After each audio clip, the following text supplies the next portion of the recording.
Patrick Bunting, bonjour. Vous êtes directeur de Visite Bruxelles. Alors on le sait, le tourisme à Bruxelles a beaucoup souffert cet été. Est-ce qu'on a une idée déjà du taux de remplissage des hôtels pour juillet et août?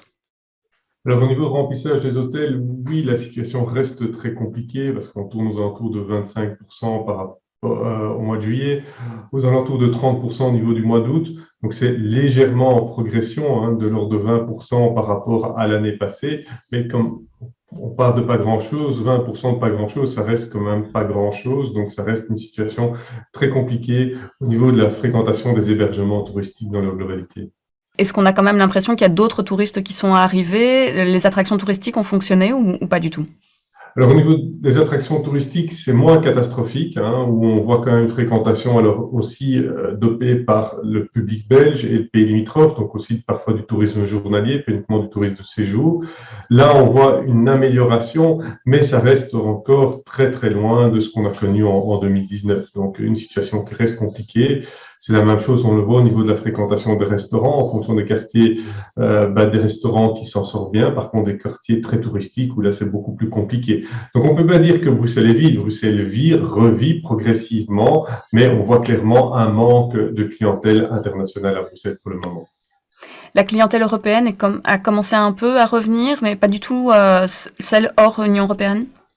Alors, je dirais qu'on a quelques signes encourageants, notamment au niveau de l'Espagne, sur la fin août, où on voit l'Espagne qui redémarre. On a travaillé beaucoup ces derniers temps avec un public français, vraiment de proximité, aussi les gens qui viennent du Pays-Bas, de l'Allemagne, mais proches des frontières, et bien sûr le public wallon et flamand.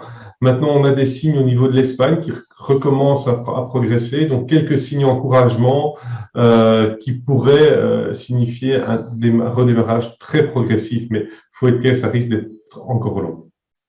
Il y a aussi évidemment, alors pendant les mois d'été, c'est moins vrai à Bruxelles, mais pendant le reste de l'année, c'est le tourisme d'affaires qui est très très important dans la capitale.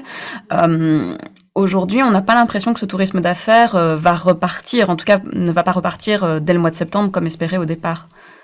Mais c'est clair que c'est intimement lié à l'état finalement de la contamination et du Covid en général.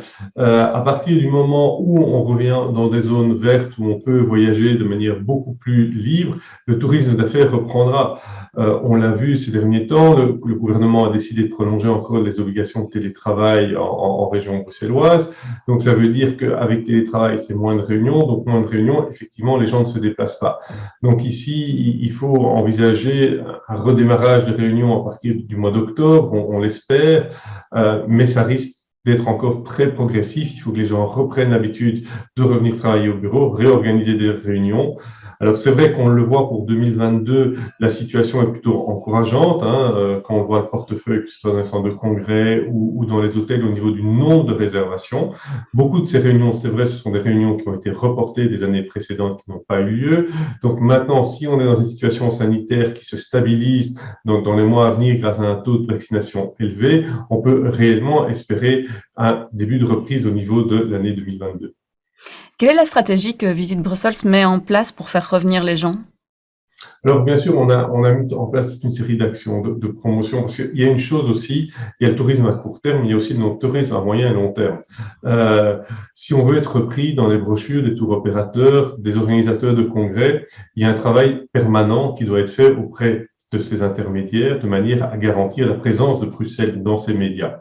Donc, il y a d'abord ce travail-là. Donc, c'est maintenir l'image de Bruxelles à moyen et long terme, de manière au moment où le tourisme reprendra, que ces gens viennent à Bruxelles. Donc ça, c'est une priorité absolue pour Visite, c'est de travailler sur le moyen et long terme. Sur le court terme, on a fait bien sûr des campagnes de relance en fonction de la situation sanitaire, c'est-à-dire qu'on oriente nos campagnes en fonction des pays qui ont la potentialité de venir. On a beaucoup investi sur le marché français, on l'a vu, ça a fortement impacté ces dernières semaines, mais ça n'a pas été suffisant par rapport à nos attentes. On a également développé un pass au niveau de ces pays limitrophes qui permettent aux gens d'avoir un remboursement de 40 euros par rapport à leur unité d'hôtel, notamment de manière à venir à Bruxelles, à les inciter vraiment à déclencher un acte d'achat à Bruxelles pour permettre justement de les attirer. On a maintenant aussi toute une série d'événements qui vont avoir lieu. On a très fort renforcé la programmation événementielle sur Bruxelles à partir du mois de septembre. Donc, il y a des activités tout le temps. Il faut regarder sur agenda la quantité d'activités qu'on a à Bruxelles jusqu'à la fin de l'année. Je pense qu'on n'a jamais vu ça. C'est vraiment impressionnant. Tous les acteurs s'y mettent, tout le monde s'y met de manière à vraiment stimuler et essayer de doper la fréquentation de courts séjours. C'est vraiment le moment de venir à Bruxelles aussi pour découvrir toutes ces activités. Il y a une programmation culturelle, événementielle tout à fait exceptionnelle.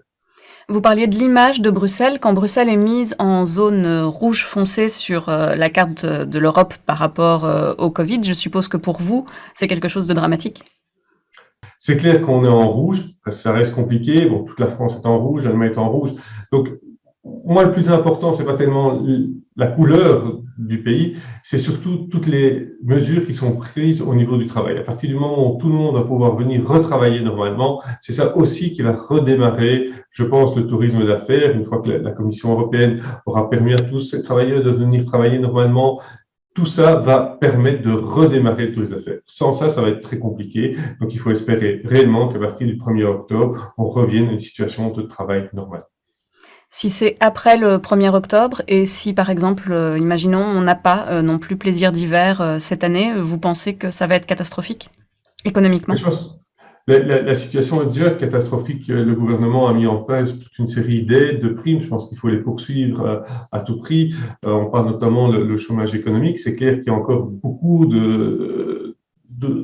d'établissements qui ne permettent pas d'accueillir le nombre de clients normal et donc qui ne sont pas capables de faire face aux frais personnels s'il n'y avait pas de chômage économique pour les employés. Donc, il faut clairement aussi permettre aux entreprises de pas continuer à passer cette crise. La crise n'est pas finie. En tout cas, au niveau de notre industrie, elle n'est pas finie. Elle ne sera pas finie avant, on ne sait pas quand, en 2022. Donc, il faut continuer, bien sûr, poursuivre les aides pour soutenir ce secteur.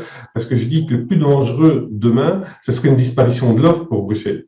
Il faut se rendre compte que du nombre d'emplois liés, c'est le premier pourvoyeur de notre secteur d'activité dans sa globalité, que ce soit le recage, la culture, c'est le premier pourvoyeur d'emplois de la région bruxelloise. Donc, il est indispensable de soutenir ce secteur de manière à leur permettre de passer la crise pour qu'une fois qu'on ait la fin de la crise, on ait encore l'offre disponible pour pouvoir accueillir les touristes potentiels et faire redémarrer l'économie.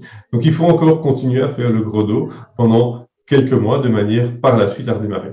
Je pense qu'au niveau mondial, on le voit, l'Organisation mondiale du tourisme reste optimiste sur la capacité de résilience de ce secteur d'activité. Je pense qu'il va redémarrer. Le tout, c'est une question de temps. Donc, on reste confiant. C'est clair que c'est plus long que prévu. Donc, il faut encore permettre de faire le gros dos dans les mois qui viennent. Patrick Banting, je rappelle que vous êtes directeur de Visite Brussels. Merci pour cet entretien.